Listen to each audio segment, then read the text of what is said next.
Share बाजार की दुनिया में ना कभी-कभी सबसे बड़े बदलाव बहुत ही चुपचाप होते हैं। कोई बड़ा ऐलान नहीं होता, कोई प्रेस कॉन्फ्रेंस नहीं, बस एक छोटा सा कह सकते हैं सिस्टम अपडेट। आज हम एक ऐसे ही अपडेट की बात करने वाले हैं जिसे देश के सबसे बड़े ब्रोकर ज़ीरोधा ने लागू किया है।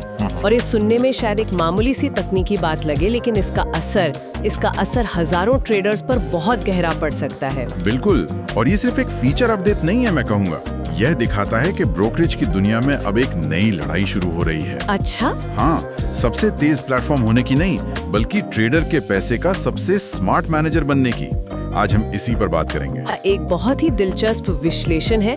हम इसी के आधार पर ये जानने की कोशिश करेंगे कि ज़ीरोधा का ये नया कदम आखिर है क्या, और उससे भी जरूरी ये भारतीय ब्रोकरेज इंडस्ट्री के भविष्य के बारे में हमें क्या बताता है। चलिए शुरू करते हैं। हमारा मकसद सिर्फ ये बताना नहीं है कि क्या बदला है, बल्कि ये समझना है कि ये बदलाव मायने क्यों रखता है। हाँ। क्या ये सिर्फ एक सुविधा है या फिर ये सोचने के तरीके में ही एक बड़ा बदलाव है। ठीक है, तो इस कहानी को ठीक से समझने के लिए पहले तो समस्या को पकड़ते हैं जिससे ये बदलाव सुलझाने का दावा कर रहा है। हाँ। अब तक असल में होता क्या था? चलिए एक उदाहरण लेते हैं। मान लीजिए एक ट्रेडर है प्रिया। वो दिन में बैंक निफ्टी ऑप्शंस में ट्रेड करती है और शाम को क्रूड ऑयल पर भी नजर रखती है। हाँ। तो एक्सपायरी वाले दिन प्रिया के लिए क्या होता था? प्रिया का उदाहरण बहुत अच्छा है। तो होता ये था कि एक्सपायरी वाले दिन जब प्रिया शाम 3:30 बजे अपनी बैंक निफ्टी की सारी पोजीशंस बंद कर देती थी, तो उन पोजीशंस में लगा हुआ उसका जो मार्जिन का पैसा है वो तुरंत वापस नहीं आता था। मतलब सौदा खत्म, लेकिन पैसा फंसा हुआ। हाँ, फंसा हुआ। अपने ही पैसे को इस्तेमाल नहीं कर सकती। ऐसा क्यों? ऐसा इसलिए क्योंकि पर्दे के पीछे वो जो क्लियरिंग कॉर्पोरेशन है, हाँ, उनकी एक लंबी चौड़ी सेटलमेंट प्रक्रिया होती है। हाँ। वो ये पक्का करते हैं कि सारे सौदे ठीक से सेटल हुए हैं या नहीं, और इस पूरी प्रक्रिया में कई घंटे लग जाते थे। कई घंटे? हाँ, तो प्रिया का पैसा जो शायद लाखों में हो सकता है, वो एक तरह से सिस्टम में लॉक हो जाता था, कभी कभी तो अगली सुबह तक। तो इसका मतलब ये हुआ कि शाम के 7 बजे अगर प्रिया को क्रूड ऑयल में एक बहुत अच्छा मौका दिख रहा है, हाँ, तो वो कुछ नहीं कर सकती। कुछ नहीं। मौके सामने हैं पर हाथ बंधे हुए हैं क्योंकि उसका कैपिटल कहीं और अटका हुआ है। एकदम सही। इसी को कहते हैं कैपिटल इनएफिशिएंसी। सुनने में ये शब्द थोड़ा भारी लगता है, पर इसका मतलब बहुत सीधा है। आपके पैसे का सही समय पर इस्तेमाल ना हो पाना। प्रिया का पैसा बेकार पड़ा है, जबकि वो उसे काम पर लगाकर और पैसे कमा सकती थी। ये घंटों का इंतजार कई बार ट्रेडर्स को बहुत महंगा पड़ता था। तो उनके पास रास्ते क्या थे? बस 2 ही रास्ते थे। या तो कमोडिटी मार्केट में बहुत छोटी पोजीशन लें, या फिर उस दिन का पूरा ट्रेडिंग सेशन ही छोड़ दें। बिल्कुल। और मुझे लगता है ज्यादातर लोग दूसरा ही रास्ता अपनाते होंगे।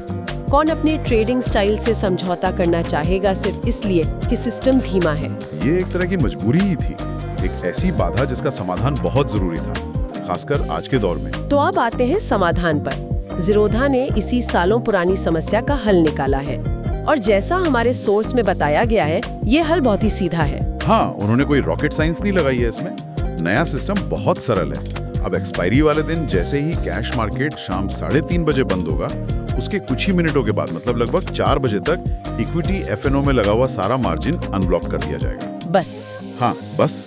जो काम पहले रात में होता था वो शाम की चाय खत्म होने से पहले हो जाएगा। 1 मिनट, बस इतना ही? सिर्फ समय बदल दिया?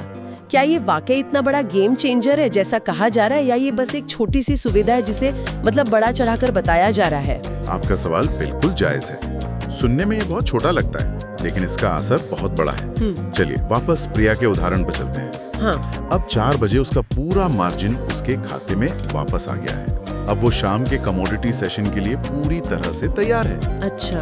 वो उसी कैपिटल से क्रूड ऑयल, गोल्ड या सिल्वर में अपनी पूरी क्षमता के साथ ट्रेड कर सकती है। उसके लिए अब 2 अलग-अलग दिन नहीं है, बल्कि एक ही दिन का एक्सटेंशन है। ये उसकी पूरी ट्रेडिंग रणनीति को बदल सकता है। मैं समझ रही हूँ। तो ये सिर्फ समय बचाने की बात नहीं है, ये असल में अवसरों को भुनाने की क्षमता देने की बात है। बिल्कुल। जो पैसा पहले घंटों तक बेकार पड़ा रहता था, अब वो काम पर लग जाएगा। इसी को आप कैपिटल एफिशिएंसी कह रहे थे। बिल्कुल। और ज़ीरोधा के लिए ये करना शायद इसलिए भी थोड़ा आसान है क्योंकि उनके पास सिंगल लेजर सिस्टम है। इसका क्या मतलब हुआ? एक ही फंड पूल का इस्तेमाल होता है, तो जैसे ही पैसा एक सेगमेंट से रिलीज होता है, वो तुरंत दूसरे में इस्तेमाल के लिए उपलब्ध हो जाता है। कोई झंझट ही नहीं। लेकिन यहाँ एक सवाल और उठता है।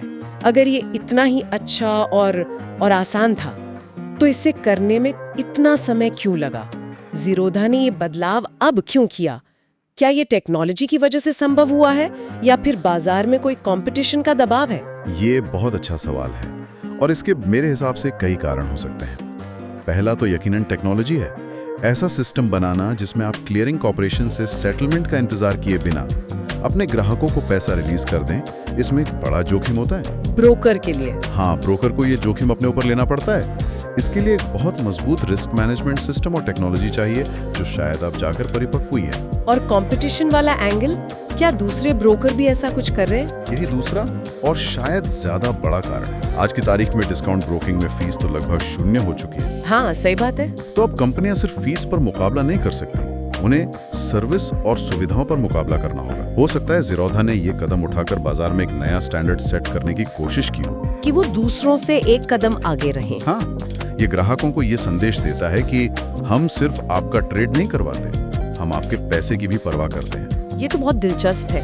मतलब अब लड़ाई कौन सस्ता है से हटकर कौन स्मार्ट है पर आ रही है। लेकिन इससे पहले कि हम इसके बड़े मतलब पर जाएं, एक बहुत जरूरी बात साफ कर लेते हैं ताकि कोई गलतफहमी ना हो। हमारे सोर्स ने भी इस पर खास जोर दिया है, ज़ीरोधा ने कोई नियम नहीं बदला है। हाँ, ये साफ करना बहुत जरूरी है। सेबी या एक्सचेंज का कोई भी नियम नहीं बदला गया है। ये पूरी तरह से एक ऑपरेशनल, मतलब उनके काम करने के तरीके में एक सुधार है। तो इसका मतलब जो पीक मार्जिन रूल्स हैं, जो दिन के दौरान किसी भी समय आपके खाते में जरूरी मार्जिन की शर्त रखते हैं, वो वैसे ही लागू होंगे। बिल्कुल।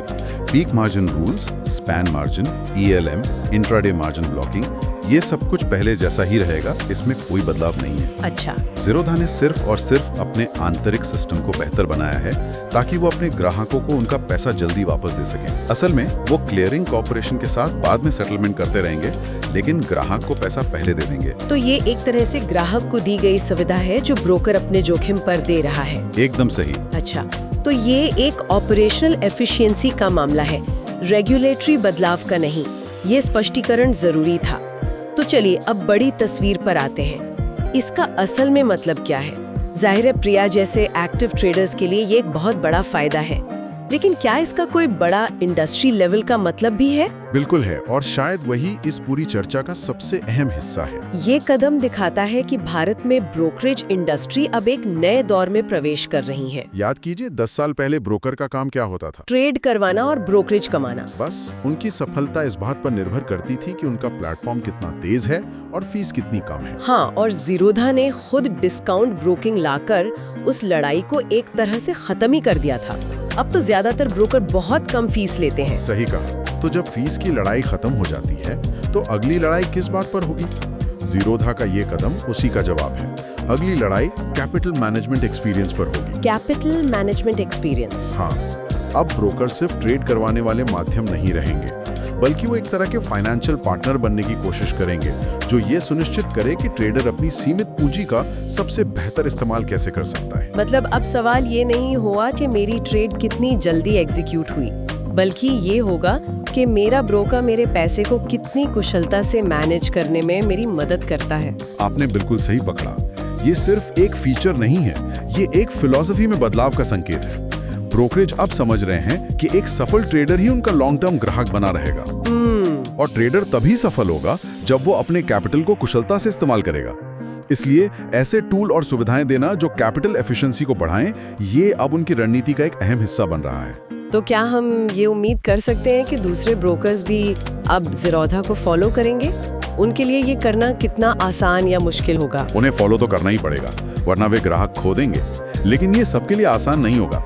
जैसा हमने पहले बात की, इसके लिए एक मजबूत टेक्नोलॉजी और रिस्क मैनेजमेंट सिस्टम चाहिए। और सिंगल लेजर सिस्टम भी। हाँ, जिन ब्रोकर्स के पास सिंगल लेजर सिस्टम नहीं है, उनके लिए ये और भी मुश्किल होगा। तो हो सकता है कि शुरुआत में सिर्फ बड़े और तकनीकी रूप से मजबूत ब्रोकर ही ये सुविधा दे पाएं। और ये इंडस्ट्री में एक और विभाजन पैदा कर सकता है, कह सकते हैं। ये तो वाकई एक बड़ा बदलाव है। एक छोटा सा फीचर पूरी इंडस्ट्री की दिशा बदल सकता है।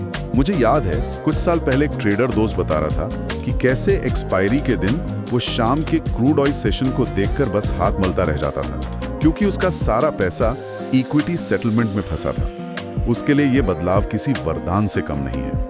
ये दिखाता है कि इंडस्ट्री अब ज्यादा परिपक्व और ग्राहक केंद्रित बनती जा रही है। तो आज की इस पूरी बातचीत को अगर हम समेटें तो सार ये है कि ज़ीरोधा का ये जो फैसला है मार्जिन रिलीज के समय को बदलने का, वो पहली नज़र में एक छोटा सा तकनीकी सुधार लगता है, लेकिन असल में ट्रेडर्स के लिए कैपिटल एफिशिएंसी बढ़ाने की दिशा में एक बड़ा और प्रैक्टिकल कदम है।